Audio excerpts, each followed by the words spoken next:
guys! Welcome back sa aking channel, Upper Class S.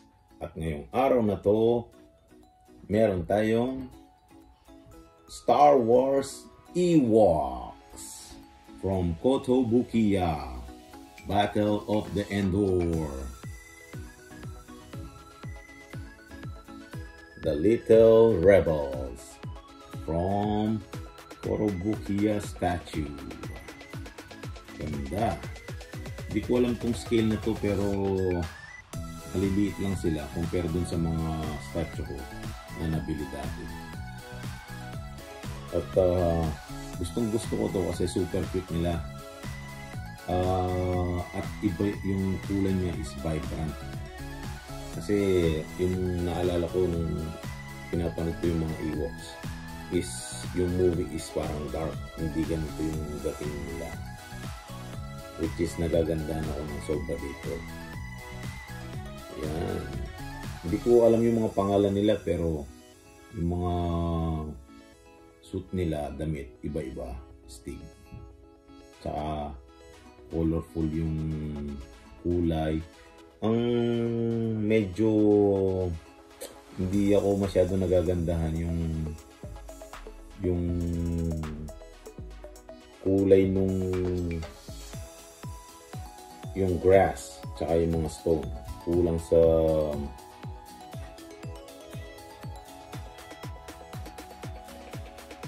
yung shadow at saka iba-ibang kulay. Medyo plain lang siya na parang pale na green tsaka konting shadow. Pero yung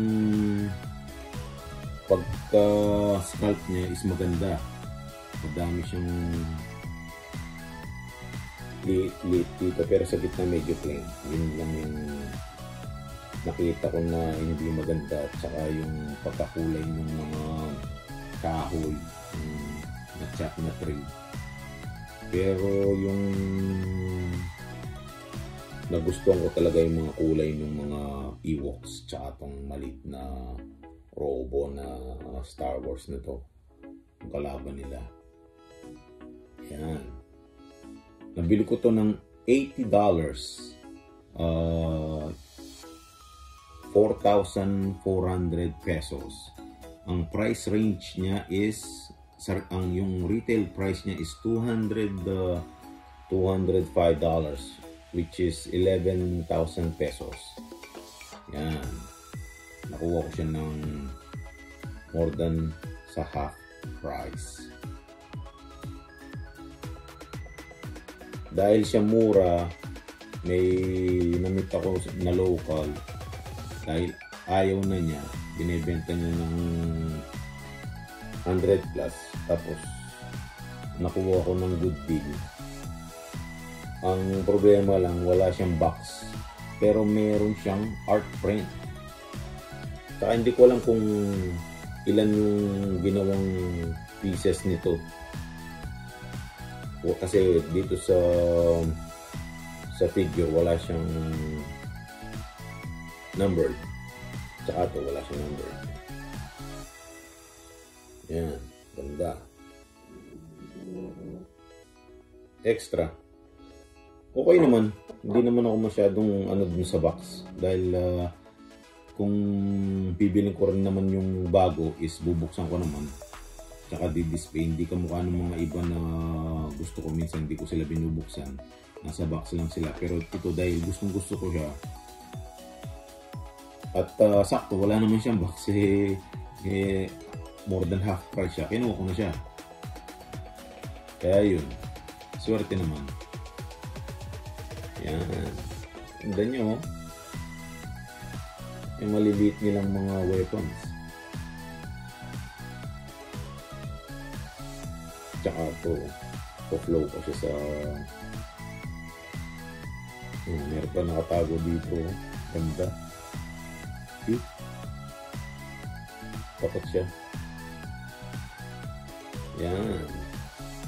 Tsaka kahit na maliliit sila, yung detail ng mga tulad nitong robo na to, yan, makikita talaga na super detail yung niya, ganda niya. Ang lang is yung ibang parts nung mga statue na to medyo pale ng konti. Tulad nito medyo simple lang yung kulay niya. Bumabawi lang sila sa mga shadow. Pero kung tutusin, kung titingnan nyo sa malapitan, simple lang talaga yung pagkakulay niya. Pero kung nadagdagan pa nila ito ng konting ibang kulay ng pagka-grayish, maganda siya. At saka itong pagka-green sana. Ayan, tulad nito, papunta doon, match lang siya. At least sana binigyan ng pagka-konting yellow, ganyan. O kaya dito, medyo dahil yung malalim, medyo sana dark ng konti. Parang ganun ba? Pero yung pagka-sculpt niya, maganda. Tsaka yung pagka-engineer ng mga pwesto ng mga karakter. Tulad nito. Tsaka mabilis silang matanggal. Guys. Diba? Yung super fit nito.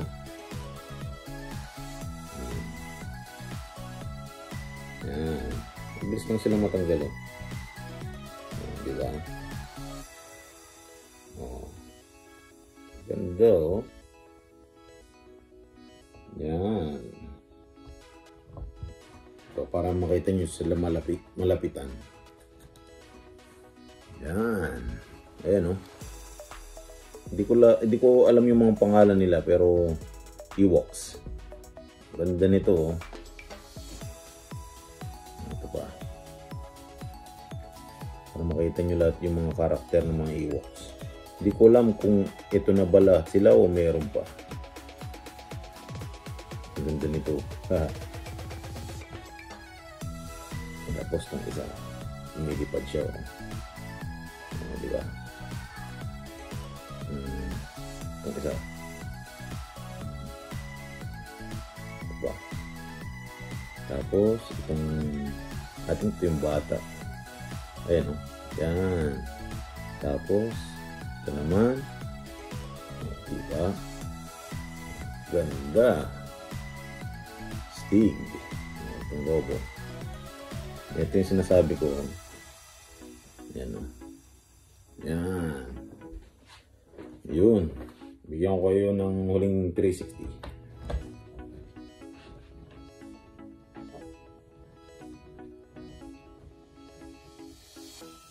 Stig.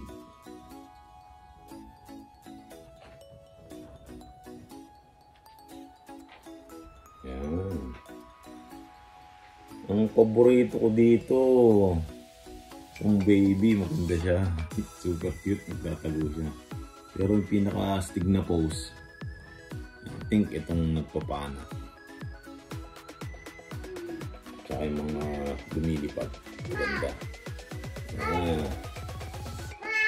Salamat.